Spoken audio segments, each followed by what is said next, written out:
الحمدللہ رب العالمین والصلاة والسلام علی رسولہ النبی الکریم، اما بعد۔ کل رات 27 دسمبر کو ہم لوگ ناسک کے ایک پروگرام میں تھے۔ اسی بیچ میں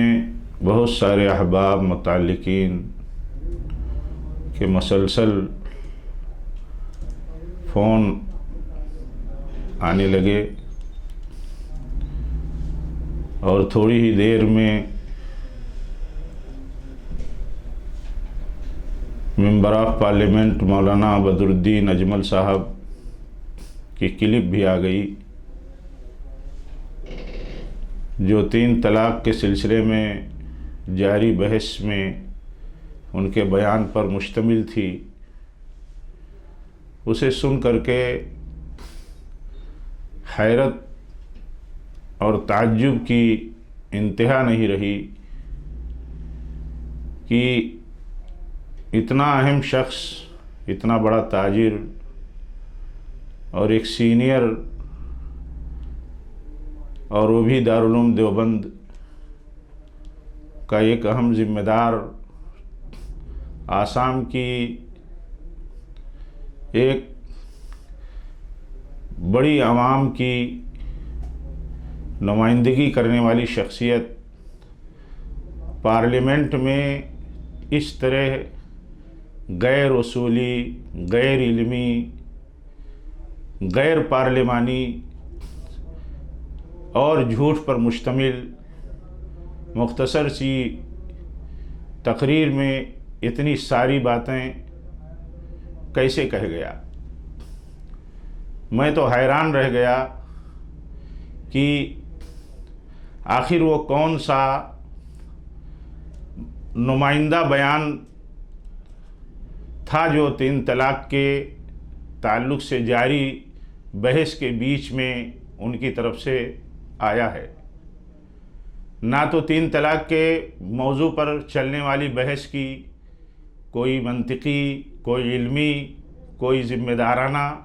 بیان پر مشتمل بیان ہے، نہ تو ملک کے آئین کے حوالے سے حاصل ملک کے اقلیتوں کے تئیں جو احساس دلانے کی ایک مسلم ممبر پارلیمنٹ کی ذمہ داری ہو سکتی تھی، مسلم پرسنل لا کے تعلق سے اس متعلق کوئی بات تھی۔ بات یہ بھی نہیں سمجھ میں آئی کہ 3 طلاق کی وکالت میں حنفی اور سلفی کا اگر کہیں سے مسئلہ کسی نے لقمہ دے کر کے اگر چھیڑا تھا تو یہ نہیں سمجھ میں بات آئی کہ وہاں ایک ذمہ دار شخص کو 3 طلاق ایک مجلس میں ماننے کو، شریعت ماننے والے اور سمجھنے والے شخص کو اس موقع پر کیا بیان دینا چاہیے، یہ جاننے اور ماننے کے بعد بھی 3 طلاق کے قائلین جو بدعت مانتے ہیں، اس کے باوجود 3 طلاق کو عین شریعت جیسے مانتے ہیں، اس کے باوجود بھی یہ جانتے ہیں کہ سلفی طبقہ، اہل حدیث طبقہ، اس کی تنظیمیں، مرکزی جمعیت اہل حدیث ہند سے لے کر کے اس کی اکائیاں جو صوبائی اور علاقائی ہیں، اس کے علماء بصراحت یہ کہتے ہیں کہ 3 طلاق کے مسئلے میں شریعت کا، عقل کا، فطرت کا جو موقف ہے وہ بہت واضح ہے کہ ایک مجلس کی 3 طلاق 3 نہیں 1 ہوتی ہے، اس لیے کہ کم سے کم 1 ہوتی ہے، باقی انویلڈ ہوتی ہے۔ یہ ماننے اور اس صراحت کے باوجود اہل حدیث جماعت نے، اس کی مرکزی اور علاقائی تنظیموں اور علماء نے ملت کے مفاد میں، ملک میں شریعت اسلامیہ کے تحفظ کے مفاد میں اس کے تئیں سوچ نے یہ موقف رکھا ہے، اور اس کا اعلان بھی ہے کہ ہماری حکومتوں کو، ہماری عدالتوں کو مسلم پرسنل لا کے مسائل میں مداخلت نہیں کرنی چاہیے۔ 3 طلاق کے مسئلے میں بھی سلفیوں کا، اہل حدیثوں کا یہی موقف ہے، جس کا اعلان اور جس کا اظہار کھلے عام کیا جاتا ہے۔ لیکن حیرت ہوئی اس وقت کہ جب کسی نے یہ کہا کہ یہ سلفی موقف ہے، یہ حنفی موقف ہے، تو یہ کہنے کے بجائے ایک ذمہ دار عالم کو، ایک ذمہ دار ادارے کے ذمہ دار کو جو ایشیائی سطح کا ہے اور ایک ممبر پارلیمنٹ کو اور اتنے بڑے ملک کے پلیٹ فارم، بلکہ سب سے عظیم پلیٹ فارم پر کتنی غیر ذمہ دارانہ بات انہوں نے کی کہ انہوں نے کہا کہ سلفی کون ہیں، کیا ہیں، ہمارا ان کے عقیدے سے اتفاق نہیں، سلفی تو وہ جماعت ہے جس پر حکومت نے پابندی لگائی ہے۔ آخر حیرت ہوئی کہ یہ الجھن کیسے پیدا ہوئی، اور اگر دل میں یہ ساری باتیں جاگزی نہیں تھیں تو یہ سبقت لسانی نہیں تھی، یہ بے اصل بات ایسے ہی زبان سے نہیں نکل جائے گی، کیونکہ بات جب بہت واضح تھی کہ سلفی اور حنفی سب مل کر کے متحدہ طور پر ملی پلیٹ فارموں سے الگ الگ اپنے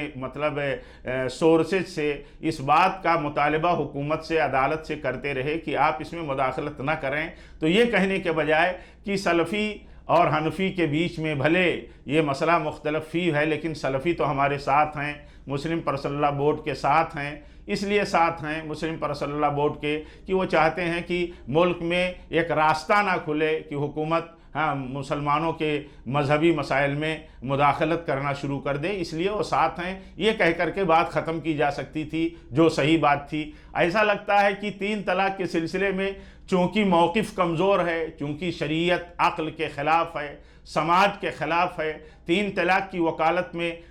کوئی بھی فرد اور کوئی بھی طبقہ جو 3 طلاق کو ایک مجلس میں 3 طلاق مانتا ہے وہ کہیں فیس کرنے کی اور اس کی وکالت کرنے کی پوزیشن میں نہیں ہے۔ ایسا لگا کہ جیسے سلفیوں کا نام آ گیا تو اب اس مسئلے کو ہلکا کرنے کے لیے سلفیوں کے دلائل اور اصل دلائل پر گفتگو کرنے کے بجائے آپ پارلیمنٹ میں اصل موضوع پر گفتگو کرنے کے بجائے لاؤ سلفیوں کے خلاف کچھ بات کہہ کر کے مسئلے کو الگ رخ دے دیا جائے۔ ایسا ہی جیسے مختلف موقعوں پر سید سلمان ندوی نے سلفیوں کے خلاف بہت ساری اول فول بکواس جھوٹ اور تہمتوں کی باتیں کر کے شہرت حاصل کرنے کی کوشش کی۔ ایسا لگتا ہے کہ بالکل اسی راہ اور اسی ایجنڈے پر مولانا بدر الدین اجمل صاحب بھی چلے گئے۔ یہ نہیں سوچا کہ ملک کے اتنے بڑے پلیٹ فارم پر میں جو بات کہہ رہا ہوں اس کا انجام کیا ہوگا۔ قطعاً ایسا لگتا ہے کہ کوئی پرواہ نہیں کی۔ ایسا لگ رہا تھا کہ جیسے کسی اپنے ادارے میں بیٹھ کر کے سلفیوں کے خلاف ایک منصوبہ بند پلاننگ کے تحت لوگوں کی ذہن سازی کی جا رہی ہے، اور اسی طرح سلفیوں کو نفسیاتی طور پر توڑنے کے لیے کوشش ہو رہی ہے۔ یہ نہیں سمجھ سکے کہ ہم کس پلیٹ فارم سے بات کر رہے ہیں۔ آخر کتنا بڑا جھوٹ ایک اتنا ذمہ دار شخص بول رہا ہے کہ سلفیوں پر حکومت نے پابندی لگائی ہے، وہ بھی پارلیمنٹ میں ہی بیٹھ کر کے۔ آخر کسی ممبر پارلیمنٹ نے اگر یہ پوچھا ہوتا کہ مولانا بدر الدین اجمل صاحب کب حکومت نے سلفیوں پر پابندی لگائی ہے، تو میں نہیں سمجھ سکتا کہ وہ شخص جواب کیا دیتا، ان کے پاس جواب کیا ہوتا۔ ایسے ہی دیکھیے، تعجب ہے کہ 3 طلاق کے مسئلے پر ایک اصولی اور قانونی اور آئینی بات کرنے کے بجائے مسلم پرسنل لاء اور اقلیتوں کی مذہبی آزادی کے حوالے سے سمویدھان کا حوالہ دے کر کے بات کرنے کے بجائے آپ دیکھیے 3 طلاق کی وکالت میں ایک شخص علمی معیار سے نیچے اتر کر کے کس طرح بات کر رہا ہے کہ 3 طلاق اس لیے درست ہے، لاگو ہو جائے گی، جیسے ایک شخص کو اگر ہتھیار دیا جائے اور اسے 1 گولی چلانے کی اجازت دی جائے اور وہ 3 گولیاں چلائے، تو کیا تینوں گولی اپنا اثر اور اپنی گنتی تینوں گولیوں کی نہیں ہوگی؟ حیرت ہے۔ ایسے ہی بات سمجھ میں آتی ہے، ان چیزوں کو سننے کے بعد بات یہ سمجھ میں آتی ہے کہ واقعی جب لوگ بدعتوں کی وکالتیں کرتے لگتے ہیں تو اللہ تعالیٰ ان کی عقل اور ان کی عقل سلیم کو چھین لیتا ہے۔ ایسے ہی اس کے علاوہ میری سمجھ میں تو کچھ نہیں بات آئی، اور یہ بات سمجھ میں آئی کہ بدعتوں کی وکالتوں پر جو اللہ تعالیٰ کی طرف سے انجام مقرر ہے کہ آدمی فتنوں میں مبتلا ہوگا، سنت اور دین کی مخالفتوں سے فتنوں میں مبتلا ہوگا، اللہ کی کتاب سے کھلواڑ کرنے کے نتیجے میں آدمی فتنوں میں مبتلا ہوگا، فتنے ذلت اور رسوائی کی بنیاد بنیں گے۔ میری سمجھ میں کچھ نہیں آئی، بہت ساری طرف سے بے چینیوں کی اظہار کے بعد کہ اس سے مولانا نے ملک کے لیے، وطن کے لیے یا سلفیوں کے خلاف کچھ کارنامہ نہیں انجام دیا، بلکہ ایسا میری سمجھ میں آیا کہ انہوں نے گویا کہ ان کے لیے اللہ کی طرف سے ان کی خفت اور رسوائی کا راستہ طے کر دیا گیا، اور میری سمجھ میں افسوس کرتے ہوئے اس کے سوا کچھ نہیں آیا، کیونکہ یہ بات کبھی بھی پسند نہیں کی جا سکتی ہے کہ ایک شخص کو رسوائی اٹھانی پڑے، ایک شخص کو ذلت اٹھانی پڑے، لیکن سمجھ میں یہ بات البتہ وصولی طور پر آتی ہے کہ جو آدمی سنت چھوڑتا ہے، بدعتوں کی وکالت کرتا ہے، اس کو کہیں نہ کہیں ذلتوں سے دوچار ہونا پڑے گا۔ آپ بتائیے اس طرح جس طرح مولانا نے وہاں بات کی ہے، اہل علم کبھی اس بات کو قبول کر سکتے ہیں؟ ایک شخص کہے کہ دو رکعت نماز فرض ہے، تو 2 رکعت اس نے پڑھی اور 2 رکعت اور پڑھ لی، اور یہ کہا ہے کوئی مولانا کی زبان میں کہ 2 رکعت پڑھ لی، 2 رکعت اور پڑھ لی، تو اسے بھی مان لینا چاہیے؟ تو کیا صرف 2 رکعت جو لاگو ہے، جو اختیار ہے، جو طے ہے، وہ پڑھی جائے گی، وہ مانی جائے گی، یا جو ایکسٹرا پڑھی گئی وہ مانی جائے گی؟ یقیناً اسے انویلڈ مانا جائے گا۔ اتنی موٹی سی بات، اتنی وصول سے گری ہوئی بات علماء کرتے ہیں، سمجھ میں نہیں آتا۔ اور بات یہ نہیں سمجھ میں آتی کہ پارلیمنٹ کے ایوان میں بیٹھ کر کے ایسے لوگ ملت کے تئیں، ملت کی ایک اہم یونٹ کے تئیں اس طرح کی گری ہوئی بات کرتے ہیں جس پر افسوس اور مذمت کرنے کے سوا کچھ نہیں کہا جا سکتا۔ اس لیے نہیں کہی جا سکتی ہے کوئی بات کہ دیکھیے اپنے اسی ملک میں ایک دور وہ تھا کہ جب بھی کہیں دہشت گردی کا کوئی واقعہ ہوتا تھا تو یہ بات کہی جاتی تھی کہ دہشت گردی میں مسلمان ملوث ہیں، ہر مسلمان تو دہشت گرد نہیں، لیکن جتنی دہشت گردی ہوتی ہے ہاں اس میں مسلمان ہی ملوث ہیں، مسلمان دہشت گرد نہیں لیکن ہر دہشت گرد مسلمان ہوتا ہے۔ جب بہت سارے کیسز میں انصاف پسند آفیسروں نے تحقیقات سے ثابت کیا کہ بہت سارے کٹر ہندو تنظیموں کے افراد دہشت گردی کے عمل میں لگے ہوئے ہیں، اور متعین کر کے انہیں گرفتار کیا، ان کے خلاف چارج شیٹ داخل کی، بہتوں کئی کے خلاف فیصلے ہوئے، کتنوں کے خلاف ٹرائل چالو ہے۔ تو اس وقت ہندوستان میں بولی بدل گئی، انداز بدل گیا کہ نہیں، ہر دہشت گرد مسلمان نہیں ہوتا، بلکہ دہشت گرد کا کوئی مذہب نہیں ہوتا، اور یہ سلسلہ قومی سطح پر چل گیا، نیشنل لیول پر یہ بات بولی جانے لگی، ہر طبقہ، ہر مذہب کا آدمی بولنے لگا، کیونکہ دہشت گردی سے سبھی لوگ ہر دور میں ہر وقت برات ظاہر کرتے رہے، اور ظاہر سی بات ہے کہ یہ کوئی مذہبی مسئلہ نہیں تھا، نہ آج بھی ہے۔ اس کے پیچھے ایجنڈے ہیں، اس کے پیچھے سیاستیں ہیں، اس کے پیچھے عالمی اور ملکی گندی سیاستیں ہیں، ہاں، جو اس طرح کے مطلب منصوبوں کے ذریعے اس طرح کے کام انجام دلاتی ہیں۔ تو یہ بہت عام بات ہو گئی کہ دہشت گردی کا کوئی مذہب نہیں ہوتا، اور دہشت گرد کوئی مذہبی انسان نہیں ہو سکتا۔ لیکن اس کے باوجود بھی دیکھیے مولانا نے کتنی صراحت سے یہ بات کہہ دی کہ یہ دہشت گرد تنظیم ہے، اور دہشت گردی انہی سے ہوتی ہے اور انہی کے ہاں پائی جاتی ہے، جبکہ ابھی حالیہ مطلب سالوں میں بہت سارے لوگ اس مسئلے کو دیکھ رہے ہیں میڈیا پر، اخباروں میں، پرنٹ اور الیکٹرانک میڈیا پر، کہ کتنے سلفی، غیر سلفی، قاسمی، فلاں دھماک مختلف دہشت گردی کے کیسوں میں ہاں وہ گرفتار ہیں، ان کے خلاف قانونی چارہ جوئیاں جاری ہیں، اور یہ سب کچھ سامنے ہونے کے باوجود بہت سارے ایسے بھی سروے ہیں کہ